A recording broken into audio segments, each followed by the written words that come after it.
ಎಲ್ರಿಗೂ ನಮಸ್ಕಾರ.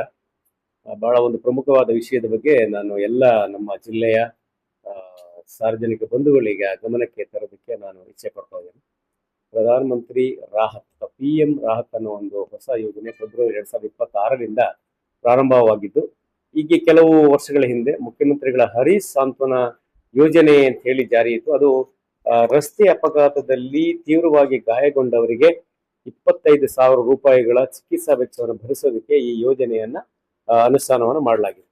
ಇತ್ತೀಚೆಗೆ ಈ ಯೋಜನೆಯನ್ನ ಒಂದಷ್ಟು ಪರಿಷ್ಕರಣೆಯನ್ನ ಮಾಡಿ PM ರಾಹತ್ ಅನ್ನೋ ಒಂದು ಯೋಜನೆಯನ್ನ ಜಾರಿಗೆ ತರಲಾಗಿದೆ.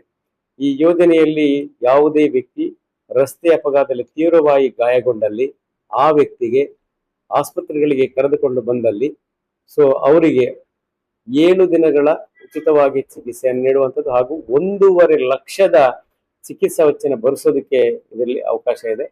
ಇದು ಬೇರೆ ಯಾವುದೇ ದಾಖಲೆಗಳನ್ನ ನಾವು ಕೇಳ್ತಾ ಇಲ್ಲ. ಬಹಳ ಪ್ರಮುಖವಾಗಿ ಇದರಲ್ಲಿ ಆಗ್ಬೇಕಾಗಿರೋದು ಖಾಸಗಿ ಹಾಗೂ ಸರ್ಕಾರಿ ಒಡೆತನದ ಆಸ್ಪತ್ರೆಗಳಲ್ಲಿ ಏನ್ ಮಾಡ್ಬೇಕು ಅಂತಂದ್ರೆ ಇಡಾರ್, ಎಲೆಕ್ಟ್ರಾನಿಕ್ ಡೀಟೇಲ್ಡ್ ಆಕ್ಸಿಡೆಂಟ್ ರಿಜಿಸ್ಟರ್, ಇಡಾರ್ ಅನ್ನ ಕಡ್ಡಾಯವಾಗಿ 24 ಗಂಟೆಗಳ ಒಳಗೆ ಮಾಡಬೇಕಾಗಿದೆ. ಯಾವುದೇ ವ್ಯಕ್ತಿ ರಸ್ತೆ ಅಪಘಾತದಲ್ಲಿ ಆತ ಗಾಯಗೊಂಡು ಹತ್ತಿರದ ಆಸ್ಪತ್ರೆಗೆ ತೆಗೆದುಕೊಂಡು ಹೋದಾಗ ಖಾಸಗಿ ಇರ್ಲಿ ಸರ್ಕಾರಿ ಇರ್ಲಿ ಇಡಾರ್ ಅನ್ನ ಮಾಡೋದು ಕಡ್ಡಾಯ.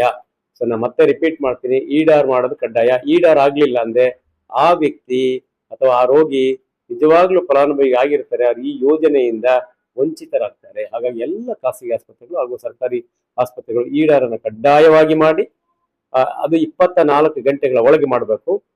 ರೋಗಿ ತುಂಬಾನೇ ವಿಷಮ ಸ್ಥಿತಿಯಲ್ಲಿದ್ದು ತುಂಬಾ ಸೀರಿಯಸ್ ಇದ್ದವರಿಗೆ 48 ಗಂಟೆಗಳ ಅವಕಾಶ ಇದೆ. ಇದು 1.5 ಲಕ್ಷದಷ್ಟು ಇದು ಚಿಕಿತ್ಸೆ ವೆಚ್ಚ ಭರಿಸಲಿಕ್ಕೆ ಅವಕಾಶ ಇದೆ. ಇಲ್ಲಿ ಇಡಾರ್ ಮಾಡಿದ ನಂತರ ಇದು TMS ಅಂತ ಹೇಳ್ಬಿಟ್ಟು ಪೋರ್ಟಲ್ ಇದೆ, ಅಲ್ಲಿಗೆ ಹೋಗುತ್ತೆ. ಇಲ್ಲಿ ಆರಕ್ಷಕ ಇಲಾಖೆ ಮತ್ತು ಆರೋಗ್ಯ ಇಲಾಖೆ ಎರಡರ ಸಮನ್ವಯತೆಯಿಂದ ಈ ಯೋಜನೆಯನ್ನು ಅನುಷ್ಠಾನಗೊಳಿಸಲಾಗ್ತಾ ಇದೆ. ಆರಕ್ಷಕ ಇಲಾಖೆಯಿಂದ ಇಡಾರ್ ಅನ್ನ ಅವರು ನೋಡಿ ಅದನ್ನ ಅಪ್ರೂವ್ ಮಾಡಿ ಅದನ್ನ ಓಕೆ ಮಾಡಿದ ನಂತರ ಇಲ್ಲಿ ಪೋರ್ಟಲ್ ಅಲ್ಲಿ ಅದು ಬರುತ್ತೆ. ಅಲ್ಲಿಗೆ ರೋಗಿಗೆ ಆತನಿಗೆ ಬೇಕಾದಂತ ಚಿಕಿತ್ಸಾ ವೆಚ್ಚವನ್ನು ಭರಿಸಲಾಗುತ್ತೆ.